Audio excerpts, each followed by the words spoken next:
ప్రత్యేక ఆర్థిక మండలి పేరులోనే ప్రత్యేకమనే మాటను రాసుకున్న ఈ ఆర్థిక మండళ్లు ఇప్పుడు ప్రభుత్వాలకు ప్రత్యేకమైన తలనొప్పుల్ని తల వంపుల్ని పుట్టిస్తున్నాయా? ఉపాధి అభివృద్ధి లాంటి గొప్ప గొప్ప ఉద్దేశాలతో మొదలెట్టుకున్న ఎస్ఈజెడ్లు ఇప్పుడు సార్థకతను కోల్పోతున్నాయా?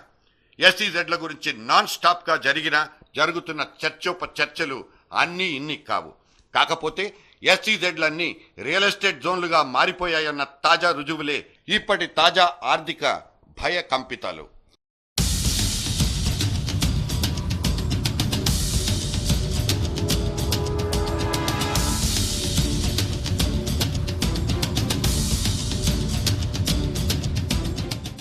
చైనా దేశాన్ని చూసి చేతులు కాల్చుకోవడం మన పాలకులకు కొత్తవి కాదు. అప్పుడెప్పుడో మురసోలి మారన్ అనే ఒక మంత్రి గారు చైనాలో ఒక ప్రత్యేక ఆర్థిక మండలిని చూసి ముచ్చట పడిపోయి మన ఇండియాలో కూడా ఇటువంటి విప్లవాన్ని ఒకదాన్ని సృష్టిద్దామని కలలు కనేశారు. మన గడ్డ మీద ఒరిజినల్ పరిస్థితిని, ఇక్కడున్న మనుషుల కక్కుర్తిని లెక్కలోకి పెట్టుకోకుండా చట్టం చేసి పారేయడం మన ప్రభుత్వాలకు అలవాటే కనుక ప్రత్యేక ఆర్థిక మండళ్లు కూడా ఆ రకంగానే ఆదరాబాదరాగా పురుడు పోసేసుకున్నాయి. లక్షలాది ఎకరాల మాగాణి పారిశ్రామిక అవసరాల పేరు చెప్పి జనం చేతుల్లోంచి పెరికేసుకోవడమే ఈ స్పెషల్ ఎకనామిక్ జోన్ల వ్యవస్థ. నిరుద్యోగ సమస్యతో నీరుగారిపోతున్న యంగ్ ఇండియాను ఎస్ఈజెడ్ల పేరుతో ఎనర్జెటిక్ ఇండియాగా మార్చాలన్నది యూపీఏ సర్కార్ సదుద్దేశం. కానీ నేల మీద జరుగుతోంది దీనికి మాత్రం పూర్తిగా విరుద్ధం. లక్షలాది మందికి ఉపాధి కల్పించాల్సిన పారిశ్రామిక వాడలకు బదులుగా ఇక్కడ రియల్ ఎస్టేట్ వ్యాపారాలు పుట్టుకొచ్చేశాయి. ప్లాట్లు గీసి ఇళ్లు కట్టి అమ్మకానికి పెట్టడం అనే ఒక సులభతరమైన రియల్ ఎస్టేట్ వ్యాపారమే ప్రత్యేక ఆర్థిక మండళ్లలో వర్ధిల్లుతోంది. ఇదేదో బేస్లెస్ ఎలిగేషన్ అనుకుంటే మాత్రం పొరపాటే. పార్లమెంటరీ స్టాండింగ్ కమిటీ నిన్న ఉభయ సభల్లో సమర్పించుకున్న నివేదిక చెప్పిన నిష్ఠుర సత్యమే ఇది.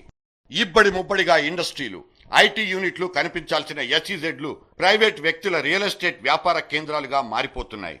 పంటలేసుకుని పొట్టపోసుకుంటున్న రైతుల నుంచి సాగు భూముల్ని సేకరించుకుంది ఇందుకేనా అంటూ స్టాండింగ్ కమిటీ నోరెళ్లబెట్టింది. పచ్చటి పొలాలన్నీ పరిశ్రమలతో పరిఢవిల్లుతాయని, ఎగుమతులు అమాంతం వృద్ధి చెందుతాయని పేపర్ల మీద రాసుకున్న ఉద్దేశాలన్నీ భంగపడిపోతున్నాయి.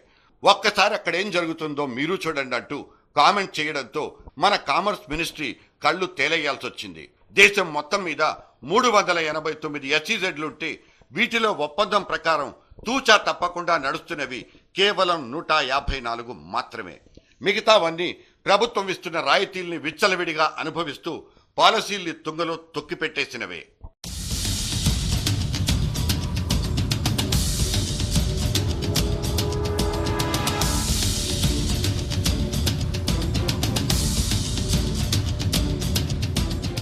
ఏదైనా ఒక సంస్థ లేదా సంస్థల సమూహాలు కొన్ని ఎకరాల స్థలాన్ని తమ వ్యాపారాభివృద్ధి కోసం తీసుకుంటే కారు చౌక ధరలతో వివిధ రకాలైన ప్రభుత్వ రాయితీలతో సదరు స్థలం మంజూరైపోతుంది. ఇది ఎస్ఈజెడ్ అనబడే పదానికున్న విధాన నిర్వచనం.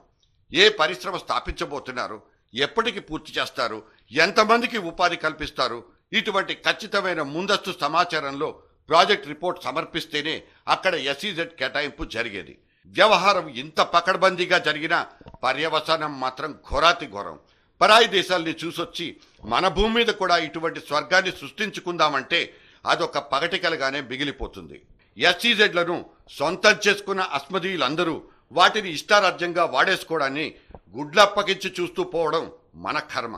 సొంత భూముల్ని ఎస్ఈజెడ్ల దోసిళ్లలో పోసి కనీసం సెక్యూరిటీ గార్డు ఉద్యోగమైనా దొరక్క చస్తూ బతుకుతున్న జనం ఒకవైపు ఉంటే, సర్కారీ రాయితీలతో సొంత వ్యాపారాన్ని వృద్ధి చేసుకుంటున్న రియల్ ఎస్టేట్ దొంగలు ఇంకోవైపు. చట్టం చేసి మరీ చుట్టరికం కలుపుకున్నందుకు మన సర్కారీ పెద్దలు సదరు ఘరానాగాళ్లకే దాసోహం అవుతారు. ధారబోసిన భూముల్ని, రాసిచ్చిన రాయితీల్ని వెనక్కి తీసుకోరు. పచ్చటి పొలాల్ని పోగొట్టుకున్న నిర్వాసితులకి కనీసం సెక్యూరిటీ గార్డు ఉద్యోగాలైనా దొరికి చావవు.